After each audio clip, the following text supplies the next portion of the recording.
বাসর রাতে হাত ধরার সাথে সাথে কারেন্টের শক খাওয়া মতো লাফিয়ে দূরে সরে গেল আমার বর। আমি তো ভয় পেয়ে গেলাম। জিজ্ঞেস করলাম তাকে, কি হয়েছে? অমন করে লাফিয়ে দূরে সরে গেলেন কেন? আমার শরীরে কারেন্ট নাকি যে শক খেলেন?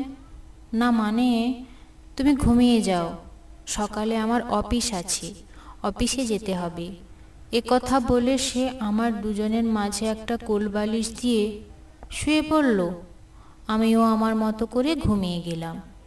আমাদের সম্পর্কটা ফেসবুক থেকে হয়েছে, চ্যাটিংয়ে চ্যাটিংয়ে প্রেম, তারপর বিয়ে। বিয়ের দিনেই আমাদের প্রথম সাক্ষাৎ। বাসর রাতে এমন অদ্ভুত আচরণে একটু অবাক হয়েছি আমি।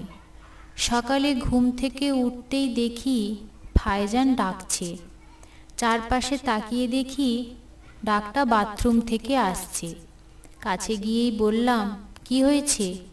আমার শার্টটা আলমারিতে রাখা আছে, একটু এনে দেবে? আমি ভুল করে রেখে এসেছি।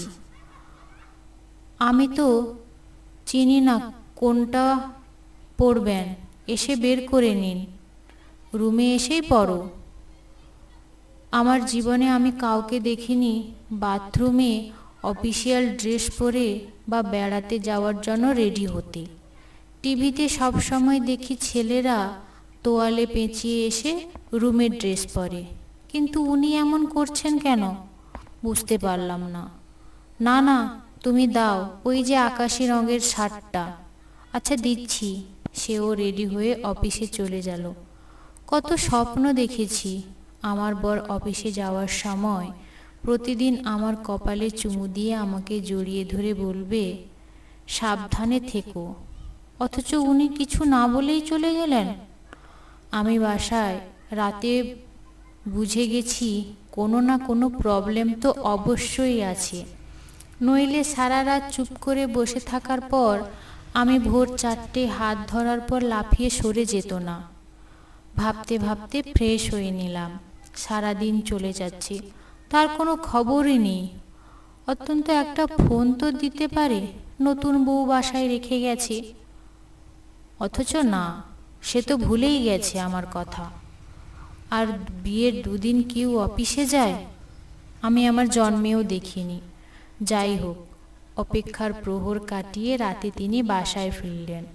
কত স্বপ্ন ছিল আমার বর চকলেট ফুল নিয়ে এসে আমাকে সারপ্রাইজ দেবে, অথচ সে খালি হাতে ঢং ঢং করতে এসে পৌঁছে গেছে।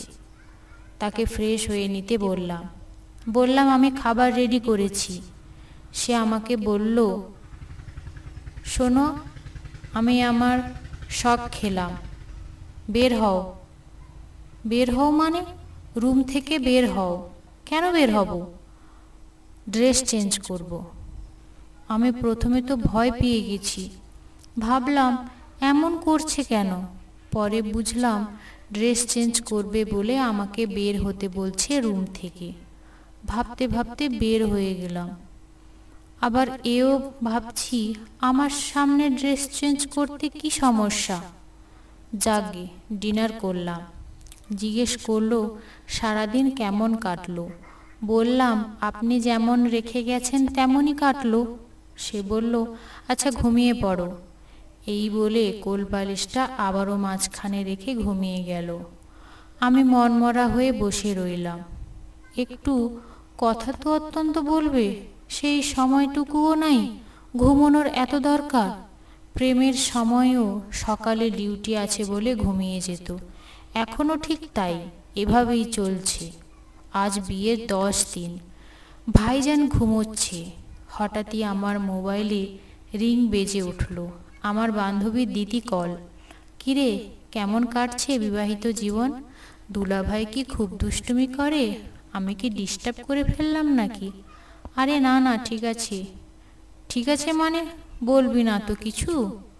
ওকে, বিয়ে আমরাও করব রে, বর আমাদেরও হবে।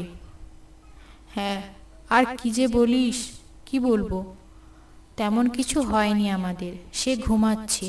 বলিস কি, নতুন বউকে জাগিয়ে রেখে সে ঘুমাচ্ছে? বাসর রাতে কি করেছিলি? কি আবার করব, ঘুমিয়েছি। মানে কি? মানে আবার কি? সারা রাত দুজনে চুপ করেছিলাম। পরে ভোর রাতে 4টার দিকে আমি যখনই ওর হাত ধরলাম, সে এক লাফ দিয়ে সরে গেল, ঘুমিয়ে গেল মাঝখানে একটা কোলবালিশ রেখে। এটাই আমাদের বাউন্ডারি। আজও সেম একইভাবেই চলছে। বলিস কি, দুলা ভাইয়ের আবার কোনো প্রবলেম নেই তো? না মানে কি বলিস? হ্যাঁ, থাকতেও পারে। তাই হয়তো তোকে অ্যাভয়েড করছে। তাহলে বিয়ে করার কি দরকার ছিল? শোন, তুই এখন তোদের ওই কোলবালিশটাকে সরিয়ে দুলা ভাইয়ের কাছে যাবি, বুকে হাত রাখবি, জাস্ট এতটুকুই। যদি সে তোকে বুকে ছড়িয়ে নেয় তাহলেই তাদের সমস্যার সমাধান। আর যদি না নেয়, তবে সকালেই তুই তাকে একটা ডাক্তারের কাছে নিয়ে যাবি। ডাক্তার ট্রিটমেন্ট করলেই সব ঠিক হয়ে যাবে। বিয়ে যেহেতু করেই ফেলেছিস, কি আর করার আছে। আচ্ছা, রাখি তাহলে। কাঁদিস না, যা বলছি তাই কর। আমি আমাদের মাঝখানে রাখা ওই কোলবালিশটাকে একটা আছাড় মেরে নিচে ফেলে দিলাম, এই ভেবে যে এটাই ভাইজান, মানে আমার বর, সব থেকে রাগ ওর উপরেই আজ। তারপর তাকে কন্ট্রোল করে ভাইজানের কাছে গেলাম, ওকে বুকে হাতটা রাখলাম, আর ও এক লাফ দিয়ে খাট থেকে নেমে গেল।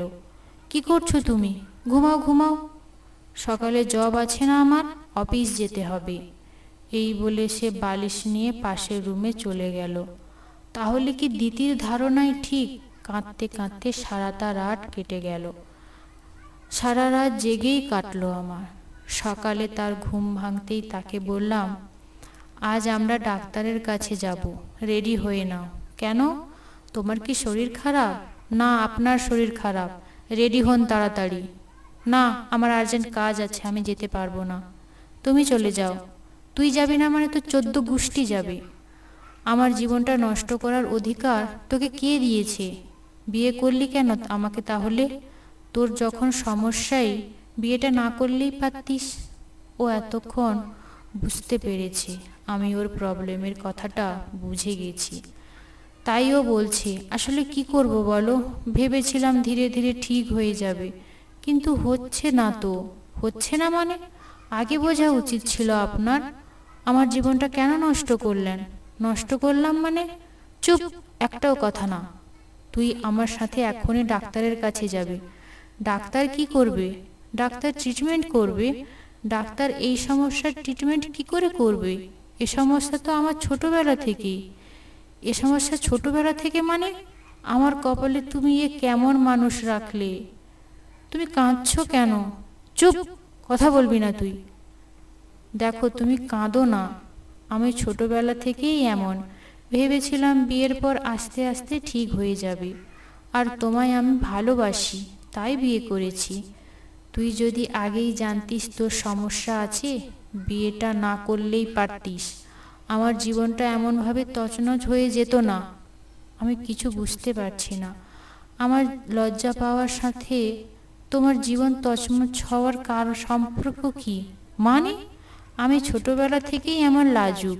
এত লজ্জা যে আমার মধ্যে কি করে আসলো তা আমি নিজেই জানি না। আজও কোনো মেয়ের দিকে তাকাইনি। আমার যখন চ্যাটিং করতাম, দেখতে না আমি তোমাকে কিছু লিখে লজ্জার ইমেজ দিতাম। কি যে লজ্জা পেতাম আমি। তুমি যখন বাসর রাতে আমার হাত ধরলে, আমি লজ্জায় সরে গেছি। তুমি টাচ করলে আমার সাথে সাথে শরীরে যেন কারেন্ট লেগে গেছে। আবার গতকাল রাতে যখন বুকে হাত রেখেছো, আমার যা সুড়সুড়ি লাগছে, আর লজ্জা তো আছেই, তাই সরে গেছি। এই সমস্যা যে কবে যাবে তুমি কোনো চিন্তা করবে না। হ্যাঁ, আমি দেখছি কি করা যায়। লজ্জা তো আমায় এবারে করেই হোক ভাগাতেই হবে, নইলে আমার বউকে আদর করব কি করে? আমি হাঁ করে ভাইজানের চোখের দিকে তাকিয়ে আছি অবাক দৃষ্টিতে। তুমি জানো, আমি যখন 3 বছর বয়সী তখন থেকে কোনোদিন কারোর সামনে টয়লেট করিনি। তাহলেই বোঝো, আমার আর বুঝতে বাকি রইল না আমার বরের অন্য কোনো সমস্যা না, তার লজ্জাই তার মেন সমস্যা। এই জন্য আজও আমি তাকে খালি গায়ে দেখিনি। প্রচণ্ড গরমেও সে গেঞ্জি পরে ঘুমায়। পরে টপিক চেঞ্জ করেছি। তার কথা শেষ হতেই তার গেঞ্জি ধরে টান দিয়ে আমার কাছে আনলাম আর বললাম, আজ থেকে আমার লাজুক বরের লজ্জা ভাঙানোর দায়িত্বটা আমার, ঠিক আছে? যাক বাবা, শেষমেশ আমার লাজুক বরটা আমায় জড়িয়ে ধরেছে। আমি তার হার্টবিটের শব্দটা শুনতে পাচ্ছি। হায় রে লাজুক বর আমার। লজ্জা তো নারীর ভূষণ, কিন্তু কিছু কিছু পুরুষেরও খুব লাজুকে আছে। সৃষ্টিকর্তার কাছে সবাই তো সব কিছু দিয়ে তৈরি করেন না, কারোর ভেতরে কিছুটা বেশি আবার কিছুটা কম দিয়ে সৃষ্টি করেছেন। কি তাই তো বন্ধুরা? অবশ্যই কমেন্ট করে জানাবেন আপনাদের মতামত। আর যদি গল্পটি ভালো লেগে থাকে তাহলে একটি লাইক করে অতি অবশ্যই চ্যানেলটি সাবস্ক্রাইব করে দেবেন। সবাই সুস্থ থাকবেন, ভালো থাকবেন। দেখা হবে পরের ভিডিওতে। ধন্যবাদ বন্ধুরা।